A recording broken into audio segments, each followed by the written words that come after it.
Welcome, welcome. I think we are live, folks. Let me double check. And yeah, it appears to be. Hey, good morning, folks. Wherever you are out there, welcome. This is the Charge Live podcast. I am Joseph Barletta, and this is where we discuss EVs and all things EV charge. So glad you could pull over and park with us today. So let's get plugged in. Hey, today's episode is all about a presidential veto and VW debuts the plug share feature, which is great. Hey, look, you're going to love this one. Hey, before we begin today's episode, it's brought to you by Smart Charge America. Since 2007, Smart Charge America has installed tens of thousands of EV charging stations nationwide, and they can do the same for you today. Whether in the home, commercial, or service, let their team of expert installation specialists guide you to the best charging solution for your electric car needs. After all, if you can't charge, you can't drive. So visit smartchargeamerica.com today to get started. Okay, here we go.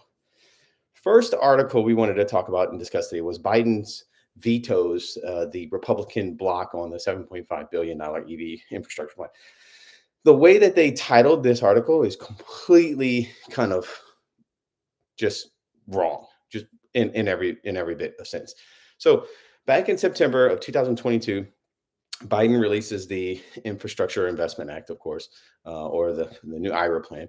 And so this basically gave $7.5 billion of federal funds to support all things EV charging infrastructure.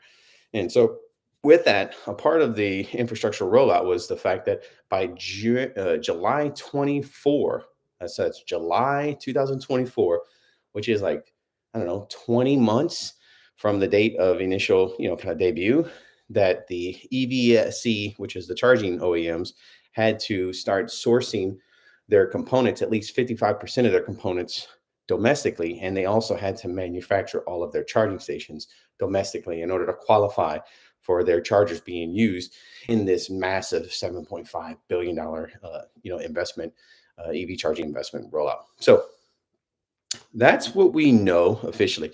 What happened was the EV charging companies, basically, they all kind of lobbied with the federal government and their senators, and they got the Senate to pass a bill. And I believe it was by very, very small margins. I think it was like 50 to 48 or something like that. But they got the Senate to pass through the House and through the Senate a bill that basically came to President Biden's, attention, and he did not sign it into order. He basically vetoed it, and he had comments which I really, let me see if I can pull up these comments. But I was really proud of our president for the first time, like actually standing up. He said that the resolution would harm his administration's efforts to encourage investment in critical industries and bring high quality jobs back to the United States. So, the delay, this basically he stated that by not vetoing this, the delay the significant process being made by his administration and the states in establishing the EV charging network, which is to be able to support 500,000 charging stations by the end of 2030. And so, hey, Smart Charge America was actually on that announcement with the White House, so we're pretty proud on that end. But that's just kind of how things panned out with this particular article. I mean, for one, I was a big proponent, and I remember sitting on a few committees where Smart Charge America had advisory, kind of comments, so forth and so on about this, and they were all, you could hear the charging station companies basically just moaning and complaining, and oh, we're not going to be able to do this. It's too hard for us because they're sourcing all their stuff from China and Mexico, and they're producing all of their charging stations and manufacturing them, elsewhere instead of in America. And so, as a result, they had to change, and none of them like change. And so that's basically where, they said, you know what, we're gonna go ahead and try to lobby against this and try to pass a bill. They tried, and of course, the president vetoed. Now, there are some talks that this is gonna try to go again in the Senate and try to get repassed, I guess, through the House, but it's that in order to do that and to veto the president's veto, you have to have a 2/3 majority vote in the Senate. And because the margins kind of really slid through on this particular bill, the kind of the overall census is that it's not gonna get vetoed. So all things considered, we were really impressed with the president's action to veto and actually exercise this. We were it didn't come to a surprise for us. We knew that the I guess I guess you can call it the Republican side of things were trying to push for a temporary I guess, waiver because they didn't want those mandates on the fact that one, the charging stations must be manufactured in the US, and two, the components of said charging station have to be made domestically, at least 55% of which has to start effective July of 2024. So, none of them like that rule. None of them did. And so, yeah, look, we always have a thing around here where it says change before you have to. So the kind of the sacred cow mentality where that nobody wanted to change, they just thought that they can push their way and they can buy their way into trying to get change, as opposed to just saying, hey, look, let's get on board with this, let's go, let's start making moves. Oh, it's going to cost us some money. Well, that's what you're there for. If you don't adapt, the market will adapt for you. And so it's really good to see this. I'm not saying that we're going to see logo dilution from EV charging manufacturers, but we very much could at some point. So we'll see. We'll see how it all pans out. Much more to come, I believe, in the future months, and we'll hopefully do a podcast with regards to this as well. Second article. Well, before that, go ahead and click the thumbs up icon below. It helps the YouTube algorithms and kind of helps us kind of fan the flame over here with what it is that we're doing. But so look, we love you. Just go ahead and click that thumbs up icon and we'll go to the second article here. VW finally rolls out a plug-and-charge feature on its 2023 ID4s. Thought this was particularly interesting. We knew that the ID4s 2023 and 24s had the plug-in charge feature, but they never really activated it. The other thing was that the plug-in share feature, which is in the industry, it's known as the ISO 15118. It's got like ISO 15118 2.0 now that enables like vehicle to grid and all kinds of other stuff with regards to just real easy plug and charge. All this means is that VW owners soon, as the article had talked about, that they're basically Electrify America is going to roll out and enable these plug and share features to be, I guess, exercised with their chargers, their chargers that they have already in the ground in early 2024. So we don't really have a date when it's going to be, but you can see if you're a Volkswagen owner, you own an ID4, go through the EA app, register through, make sure your car is all that stuff, and it's registered through the EA app on that end. And essentially, we know that with the VW, I guess 2023 VW's got like 3 trim levels. And then those trim levels, you have an all-wheel drive and a rear-wheel drive version. And then you also have the 62 kW battery pack and you have the 82 kW battery pack. Both versions of those battery packs qualify for the full $7,500 tax credit. Although I think with the smaller one, you're going to get like 206 miles EPA range. And I think the larger one gives you like 260 or so. So still pretty good range, for it. And you do qualify for that tax credit. So, hey, kudos. Plug-and-charge, all plug-and-charge means is that it's much like, just think of like the Tesla supercharger network. Like, okay, if you own a Tesla, you just pull up to a supercharger stall, you plug in and you just walk away and you just go. And it does all the communication on the back end, authorization, boom, charges your Tesla account. It knows that your Tesla belongs to your Tesla account. It does all the charging.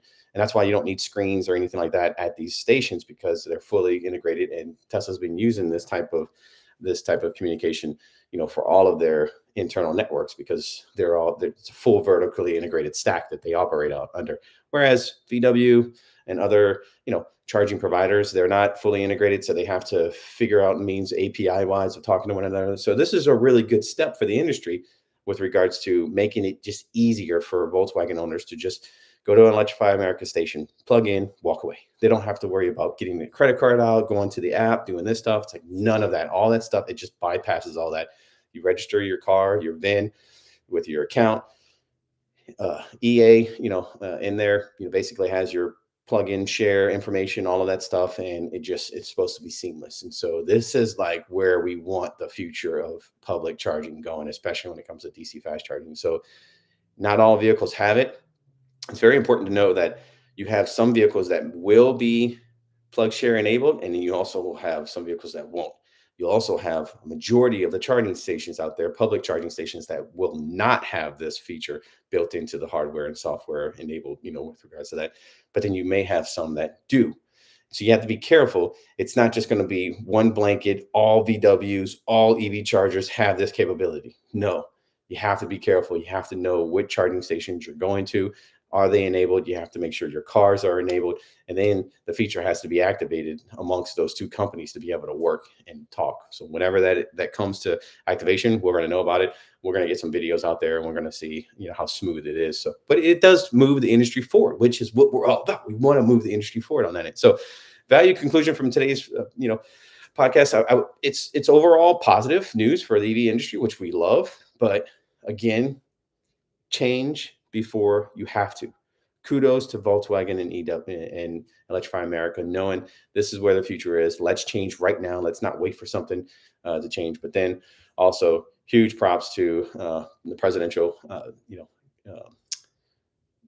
vetoing, basically president vetoing the recent legislative, bill that was passed with regards to the temporary waiver that the Republicans or the parties were trying to get passed with regards to the EV charging company. So audience questions. It looks like we do have one that came in from Mr. Tom Butler. It says a man was trying to tell me they have off-grid EV charging stations.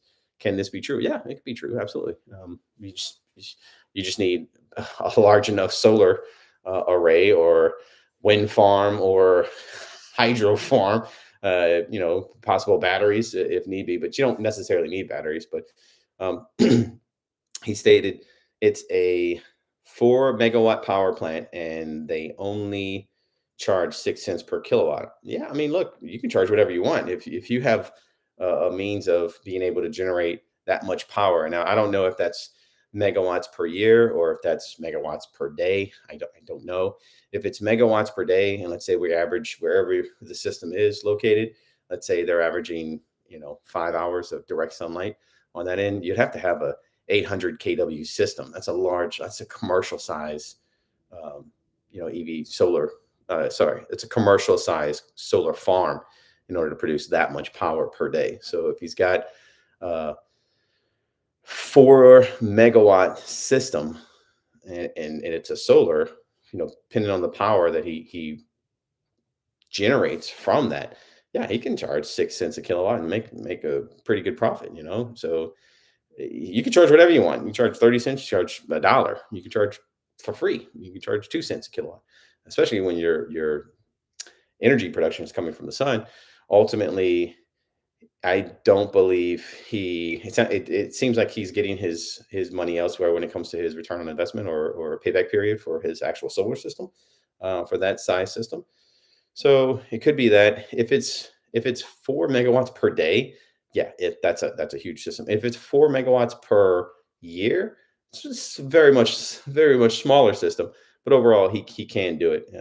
It just depends on a couple different factors. But yeah, that's basically a lot of people have solar power on their homes, or powering their businesses or whatnot, elsewhere, especially out in the fields, because they don't need to be hooked up to the grid. And as long as your power production is at a much higher rate than your EV charging consumption, you should be good. You shouldn't run into any problems. But you will need batteries in order to make sure that your EV